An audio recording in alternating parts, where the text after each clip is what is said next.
சித்தார்த் அக்ஷரா இன்னைக்கு நம்ம ஸ்ரீ வெங்கடேச சுப்ரபாதத்துல 23வது ஸ்லோகம் பார்க்க போறோம். அக்ஷரா, ஸ்ரீராம ராம ராமேத்தி 3 தடவை சொல்லுமா. ஸ்ரீராம ராம ராமேதி ரமே ராமே மனோரமே சஹஸ்ரநாம தத்துல்யம் ஸ்ரீராம் நாம வராணனே. ஸ்ரீராம ராம ராமேதி ரமே ராமே மனோரமே சஹஸ்ரநாம தத்துல்யம் ஸ்ரீராம் நாம வராணனே. ஸ்ரீராம ராம ராமேதி ரமே ராமே மனோரமே சஹஸ்ரநாம தத்துல்யம் ஸ்ரீராம நாம வராணனே. Very good Siddharth. நான் 22வது ஸ்லோகம் சொல்றேன், அதுக்கு நீ பொருள் சொல்லு. ஸ்ரீ பத்மநாப புருஷோத்தம வாசுதேவ வைகுண்ட மாதவ ஜனார்தன சக்கரபாணே ஸ்ரீவத்ஸ சின்ஹ சரணாகத பாரிஜாத ஸ்ரீ வெங்கடாஜலபதே தவ சுப்ரபாதம். இதுக்கு என்ன பார்த்தோம்? என்னன்னா, நிறைய பேர் விஷ்ணு பாத அடியில தொழுறாங்க. பாதத்தை தொடராங்கன்னு சொல்லு, இல்லாட்டி திருவடியை தொடராங்கன்னு சொல்லு. திருவடியை தொடராங்க, ஏன்னா அவங்களுக்கு முக்தி அடையறதுக்கு. ஆமா, ஏன்னா பலவிதமான பெயர்கள் சொல்லி கூப்பிடுறாங்க. சரியா? இது எல்லாமே விஷ்ணுவோட பேர் தான். பத்மநாபன் ஞானம் பெறுவாங்க, இறைவன் அடி சேர, இந்த பிறப்பு இறப்பு இந்த சுழற்சியில மாட்டிக்க மாட்டாங்க, இறைவன் அடி சேர்ந்துருவாங்க அப்படின்னு அர்த்தம். பேரானந்தத்தை எப்பவுமே சந்தோஷமாவே இருந்தா எப்படி இருக்கும்? இந்த வாழ்க்கையில நமக்கு அப்பப்ப கொஞ்சம் கஷ்டமா இருக்கக்கூடிய நிலைமையும் இருக்குல்ல. பேரின்ப வீடுன்னு, அதனால இது சின்ன இன்பம், அது பேரின்பம், வீட்டு பேர். எப்பவுமே சந்தோஷமாவே இருக்கலாம் அப்படிங்கிற நிலைமைக்கு வந்துருவாங்க. சரியா? இதுல அந்த பாட்டுல எல்லா என்னென்ன பேர்லாம் சொல்லி உன்னை அழைக்கிறாங்க அப்படின்னு சொல்லி, பத்மநாபன், புருஷோத்தமன், வாசுதேவன், வைகுண்டநாதன், மாதவன், ஜனார்தனன், சக்கரபாணி, ஸ்ரீவத்சன், இந்த 8 பேர் சொல்லி கூப்பிடுறாங்க அப்படின்னு சொல்றாங்க. சரியா? சரி, இப்ப 23வது ஸ்லோகம் பார்க்கலாம். கந்தர்ப தர்பஹர சுந்தர திவ்ய மூர்த்தே காந்தா குச்சாம்புருஹ குட்மல லோல திருஷ்டே கல்யாண நிர்மல குணாகர திவ்ய கீர்த்தே ஸ்ரீ வெங்கடாஜலபதே தவ சுப்ரபாதம். இதுல என்ன சொல்றாங்கன்னா, கந்தர்பன். கந்தர்பன் அப்படிங்கிறது மன்மதனுக்கு ஒரு பேரு. மன்மதன்னா யாருன்னு தெரியுமா? நீ சொல்லு, உனக்கு தெரியுமா? காதல் அம்பு விடுறவன். காதல் அம்பு விடுறவன் அவன் கியூபிட். இங்க ஆமா, கிரீக் காட்ல கியூபிடு. நம்ம இதுல மன்மதன். அவனுக்கு நிறைய பேர் இருக்கு. மன்மதன், அனங்கன். அவனைத்தான் சிவபெருமான் நெற்றிக்கண்ணை திறந்து ஏறி சாம்பலாக்கிடுவார். அவனை உடம்பில்லாதவன், அதனால அங்கம்னா உடம்பு, அனங்கன். அதுக்கப்புறம் திருப்பி கருணைக்கு எல்லாம் சிவபெருமான்கிட்ட போய் வேண்டிப்பாங்க. அதுக்கப்புறம் திருப்பி அவனை உயிர்ப்பிச்சு இது பண்ணுவாங்க. அனங்கன், மன்மதன், காமன். இந்த இடத்துல கந்தர்பன், இது எல்லாமே மன்மதனோட பேர் தான். சரியா? கந்தர்ப்ப தர்ப்ப, அந்த கந்தர்பன்னா காமதேவன், அவனுடைய கர்வம். தர்ப்ப அப்படின்னா அவனுடைய கர்வம். அவனுடைய தர்வ இது ஹரன்னா என்னது? இல்ல, ஹரினா விஷ்ணு, ஹரன்னா சிவன். ஆமா, ஹரிஹரன். விஷ்ணுவும் சிவனும் ஒண்ணு அப்படின்னு. சரியா? இங்க ஹர அப்படின்னா ஏன் சிவனுக்கு ஹரன்னு பேரு? அழிப்பவன். அதனால இந்த இடத்துல காமனுடைய கர்வத்தை அழிக்கக்கூடிய அளவுக்கு சுந்தர திவ்ய மூர்த்தே. சுந்தரன்னா என்னது? சுந்தரேசன், பெரியப்பா பேரு. சுந்தரேசன்னா சிவன். ஏன் சுந்தரேசன்னா சிவன்? ஏன்னா அழகா இருக்கு. சுந்தர்னா அழகுன்னு அர்த்தம். சுந்தர திவ்ய மூர்த்தே, விஷ்ணுவ சொல்றாங்க. நீ காமன் இருக்கிறதுலே மன்மதன் தான் ரொம்ப அழகன், பேரழகன். அவனுடைய கர்வத்தை அழிக்கிற அளவுக்கு நீ பெரிய, உன்னுடைய திருவுருவம் ரொம்ப அழகானது அப்படின்னு சொல்றாங்க. சரியா?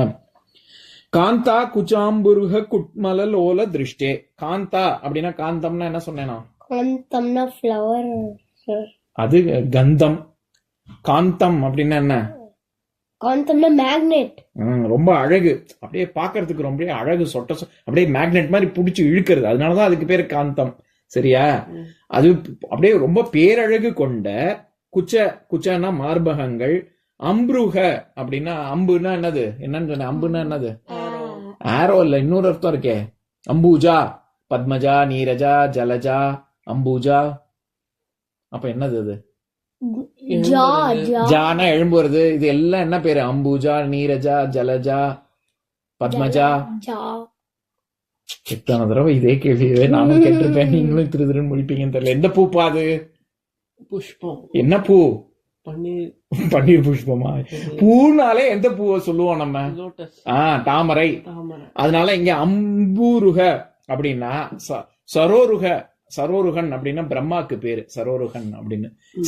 நான் சரஸ்வதிக்கு சொன்னேன்ல, சரஸ்னாலும் சரி அம்புன்னாலும் சரி தண்ணின்னு அர்த்தம்.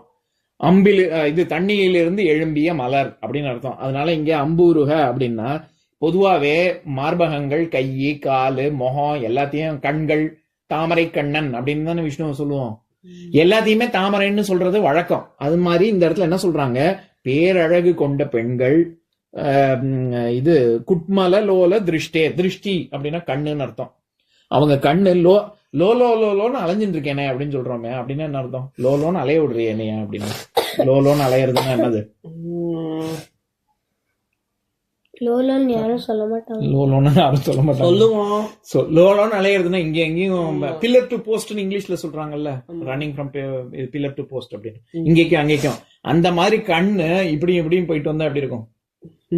விழிகள் இப்படி லோலோன்னு போயிட்டு வருது அப்படின்னு. உன்னுடைய அப்படி அழகான திருஷ்டி, உன்னுடைய கண்கள்ல இப்பேற்பட்ட பெண்கள்லாம் மயங்குறாங்க அப்படின்னு சொல்லி. இப்ப கிருஷ்ணரோட லீலைகள்ல கோபியர்கள்லாம் வந்து கிருஷ்ணரோட லீலையில கோபியர்கள்லாம் வருவாங்களே, அது என்ன தத்துவம்னா, எல்லா பொண்ணுங்கள்ட்டையும் கிருஷ்ணர் ரவுடித்தனம் பண்ணிட்டு இருக்காருன்னு அர்த்தம் இல்ல.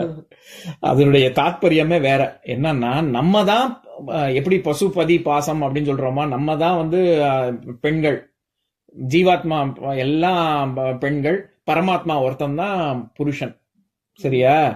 அந்த தாத்பரியத்தை கொடுக்கறதுக்கு தான் கோபியரோட விளையாடுறது, அந்த கதை எல்லாமே அதுக்கு தான். நம்ம வந்து கிருஷ்ணர் மேல அதனாலதான் கிருஷ்ணரை சில பேர் நண்பனா, இப்ப குசேலன் இருக்காரு, அவர் வந்து நண்பனா பார்த்தார்ல, நண்பனா பாக்குறது, கணவனா பாக்குறது. ஆண்டாள் வந்து கணவனா தானே பார்த்தா. அந்த மாதிரி எல்லா விதமாவுமே பார்க்கலாம். இந்த இடத்துல அவங்க நம்ம எல்லாருமே ஜீவாத்மா எல்லாமே பொண்கள், பரமாத்மா கடவுள், அவன் வந்து கணவன் அப்படிங்கிற பாவத்துல இங்க இந்த வரி சொல்றாங்க. சரியா?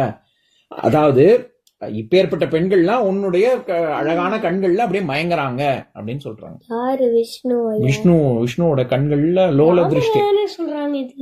இதுல எல்லாமே ராமரையும் சொல்றாங்கம்மா. ராமரும் விஷ்ணுவோட அம்சம் தானே. ராமர், கிருஷ்ணர், விஷ்ணு எல்லாம் ஒரே ஆள் தான். சரியா? சிவனும், ஆமா சிவனும் தான். அத்வைத தத்துவத்துல சிவனும் எல்லாம் ஒண்ணுதான். சரி, அடுத்தது கல்யாண நிர்மல குணாகர திவ்ய கீர்த்தே. கீர்த்தினா என்னது?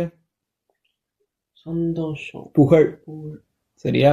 மூர்த்தி சின்னது, கீர்த்தி பெருசு அப்படின்னு ஒரு வசனம் இருக்கு. அப்படின்னா என்னன்னா, சுவாமியோட மூர்த்தி விக்கிரகம், சுவாமியோட சிலை வந்து இவ்வளவு பெருசாவா இருக்கு?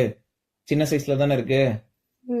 சில சிலைகள் தான் ரொம்ப பெருசா இருக்கும். இப்ப நாமக்கல்ல இருக்கக்கூடிய ஆஞ்சநேயர் எல்லாம் ரொம்ப பெருசா இவ்வளவு.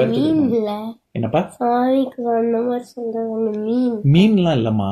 அவங்க என்ன சொல்ல வராங்கன்னா, உருவம் சின்னது, ஆனா அவருடைய புகழ் உலகம் பூரா, அவருடைய புகழ் இருக்குல்ல, அதனால கீர்த்தி சின்னது, இது மூர்த்தி சின்னது, கீர்த்தி பெருசுன்னு சொல்லுவாங்க. எதுக்கு சொல்ல வரேன், இங்க திவ்ய கீர்த்தி, திவ்யமா இருக்கு அப்படின்னா ரொம்ப தெய்வீகத்தன்மை கொண்டதாக இருக்கு அவருடைய உருவம். அது என்ன பிரதிபலிக்குது, அந்த உருவம் என்ன பிரதிபலிக்குதுன்னா, கல்யாண நிர்மல குணாகர திவ்யமூர்த்தி. 3 விஷயம். கல்யாண குணங்கள் அப்படின்னு சொல்லுவாங்க. கல்யாண குணங்கள்னா நம்ம கல்யாணம் பண்ணிக்கிற குணம் அப்படி அர்த்தம் இல்ல. கல்யாண குணங்கள்னா ஒரு மனுஷனுக்கு இருக்க வேண்டிய முக்கியமான அம்சங்கள். அது மொத்தம் ராமருக்கு அந்த பரிபூரணன் ராமர் அதனாலதான் சொல்லுவாங்க 16 குணங்கள். ஒரு மனுஷன்னா 16 குணம் இருக்கணும். அந்த குணம் முழுக்க ராமர்கிட்ட இருந்தது. அந்த மாதிரியான குணங்கள், கருணை, அப்புறம் அதர்மத்தை கண்டா பொங்கி எழக்கூடிய வீரம், எல்லாமே சேர்ந்ததுதான். சரியா? அந்த மாதிரி கல்யாண குணம் கொண்டவன். அதனாலதான் நம்ம கல்யாணத்துக்கான தமிழ் வார்த்தை வெறும் மனம்னு சொல்ல மாட்டாங்க, திருமணம்னு சொல்லுவாங்க. ஏன்னா திருங்கிறது என்னது, ரொம்ப மங்களகரமான, ஆஸ்பீஷியஸ். ஆமா, திருஞான சம்பந்தர், எல்லாத்துக்கும் திருப்பதி, திருத்தணி எல்லாம் திருன்னு ஆஸ்பீஷியஸ் அர்த்தம். கல்யாண குணங்கள் நிர்மலா, நான் ஏற்கனவே சொல்லியிருக்கேன், மலம்னா அழுக்கு, நிர்மலா, அமலா, விமலா எல்லாமே ரொம்ப அழுக்குல இருந்து விலகியவள், நீங்கியவள், அழுக்கு இல்லாதவள் அப்படின்னு அர்த்தம். அப்படின்னா நிர்மலான்னா என்ன அர்த்தம்? மனம் இல்ல, நிர்மலா. மலம்னா அழுக்குன்னு அர்த்தம். நிர்மலா அழுக்கு இல்ல. ஆமா, அழுக்கோட ஆப்போசிட், சுத்தமான அப்படின்னு அர்த்தம். இது எல்லாமே குணாகரன். இப்போ திவாகரன், பாஸ்கரன், பிரபாகரன் இந்த எல்லாம் கரண் கரண் கரண் முடிஞ்சாலே என்னது இதெல்லாம் என்னது பலா இருக்கா பண்றது. அப்ப பலா இருக்கா அவங்க மேல அப்படின்னா அழுக்கு இருக்கா அவங்க மேல ஆமா ஆமா கரெக்ட் தான். இது எல்லாமே பண்றதுன்னு அர்த்தம். திவாகரன், பாஸ்கரன், பிரபாகரன், இது எல்லாமே சரியா. அந்த மாதிரி குணாகரன், இந்த மாதிரியான நல்ல நல்ல குணங்கள்லாம் இருக்கக்கூடிய கடல் அளவு கொண்டுள்ளவனே அப்படின்னு சொல்ல வராங்க. ஸ்ரீ வெங்கடாஜலபதே தவ சுப்பிரபாதம். வெங்கடாதிரி மலையில் தோன்றியுள்ள விஷ்ணுவே உனக்கு என் நமஸ்காரங்கள். சரி, என் கூட சேர்ந்த ஸ்லோகத்தை சொல்றீங்களா? கந்தர்பதர்ப ஹரசுந்தர திவ்யமூர்த்தே காந்தாகுச்ச அம்பூருக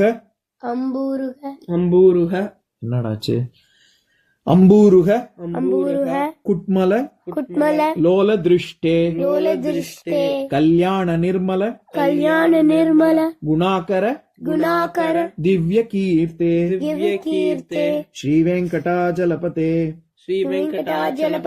தவ சுப்பிரபாதம். இன்னொரு நாள் இன்னொரு ஸ்லோகம் பார்க்கலாம்.